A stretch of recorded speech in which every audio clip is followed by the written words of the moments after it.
পিরোজপুরের মঠবাড়িয়ায় উদ্ধার হওয়া 2 লাশের রহস্য 10 ঘন্টার মধ্যেই উন্মোচন করল পুলিশ। যা ভাবা হয়েছিল পরিকল্পিত হত্যাকাণ্ড, তা আসলে বের হয়ে এলো এক ভয়ঙ্কর অন্ধবিশ্বাসের গল্প। কোরআন শরীফ ছুঁয়ে শপথ, মাত্র 1000 টাকা মজুরি আর তথাকথিত ম্যাগনেটিক পিলার বা সীমানা পিলারের লোভ।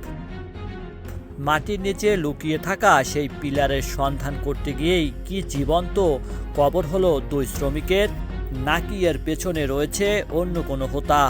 অবশেষে মুখ খুলেছে পুলিশ। আজ জানাবো মঠবাড়িয়ায় সেই রাতের হাড়হিম করা আসল সত্য। আপনার সমতল রাখছেন, কিন্তু এখন এক সাইড খোঁচা দেখতেছেন। ঘটনার সূত্রপাত গত 31শে মে সকাল 8:15টার দিকে। মঠবাড়িয়া থানা পুলিশ খবর পায় দক্ষিণ আমরাগাছিয়া এলাকায় একটি মক্তবের বারান্দায় পড়ে আছে আব্দুর রশিদ ব্যাপারী নামের এক ব্যক্তির মরদেহ। আর তার থেকে ঠিক 1.5 কিলোমিটার দূরে উদ্ধার হয় সাগর হাওলাদার নামের আরেক যুবকের লাশ। শরীরে কোনো আঘাতের চিহ্ন না থাকায় রহস্য আরও ঘনীভূত হয়। ঘটনাস্থল পরিদর্শনে যান পিরোজপুরের পুলিশ সুপার এবং সিআইডির ফরেনসিক টিম। কিন্তু পুলিশ যখন নিবিড় তদন্ত শুরু করে, তখনই বেরিয়ে আসে এক অবিশ্বাস্য ও ভয়ঙ্কর সত্য। পুলিশের তদন্তে জানা যায় এটি কোনো সাধারণ মৃত্যু বা শত্রুতার জেরে হত্যাকাণ্ড নয়। এই ঘটনার নৈপথ্যে মূল খলনায়ক মোহাম্মদ ইউসুফ আলী পেদা এবং মোহাম্মদ শহীদুল ইসলাম নামের 2 ব্যক্তি। তারা এবং আরও কয়েকজন অজ্ঞাতনামা ব্যক্তি মিলে রাতারাতি বড়লোক হওয়ার স্বপ্নে বুঁদ হয়ে খোঁজ করেছিলেন তথাকথিত ম্যাগনেটিক পিলারের। আর এই গোপন মিশন সফল করতে তারা মাত্র 1000 টাকা মজুরিতে মৃত 2 জন সহ মোট 7 থেকে 8 জন শ্রমিককে ভাড়া করেন।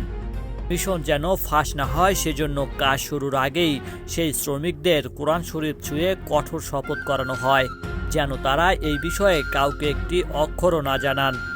শপথ শেষে গভীর রাতে তারা চলে যান আমরাগাছিয়া খালেক মিয়ার মক্তবের কাছে।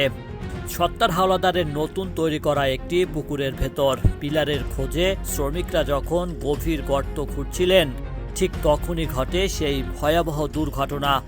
ওপর থেকে মাটির এক বিশাল অংশ ভেঙে পড়ে গর্তের ভেতর। মুহূর্তের মধ্যেই মাটি চাপা পড়েন 4 জন শ্রমিক।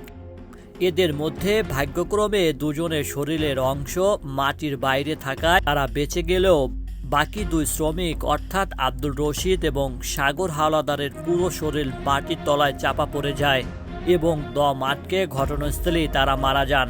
পরবর্তীতে নিজেদের বাঁচাতে বাকিরা লাশ দুটিকে গর্ত থেকে টেনে বের করে 2 জায়গায় ফেলে রেখে পালিয়ে যায়।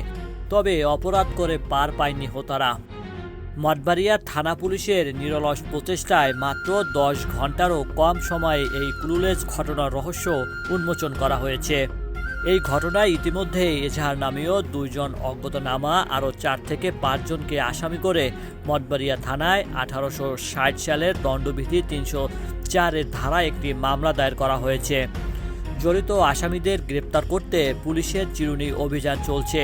সীমানা পিলারে কোটি টাকা মিলবে এমন এক অবাস্তব আর অন্ধবিশ্বাসের লোভে পড়ে অকালে ঝরে গেল 2টি তাজা প্রাণ। পুলিশ দ্রুত রহস্য উন্মোচন করায় এলাকায় স্বস্তি ফিরলেও এই ঘটনায় হোতারা যতক্ষণ না গ্রেপ্তার হচ্ছে, ততক্ষণ আতঙ্ক কাটছে না স্থানীয়দের। Raju Sikdar Niloy, Pirojpur online news.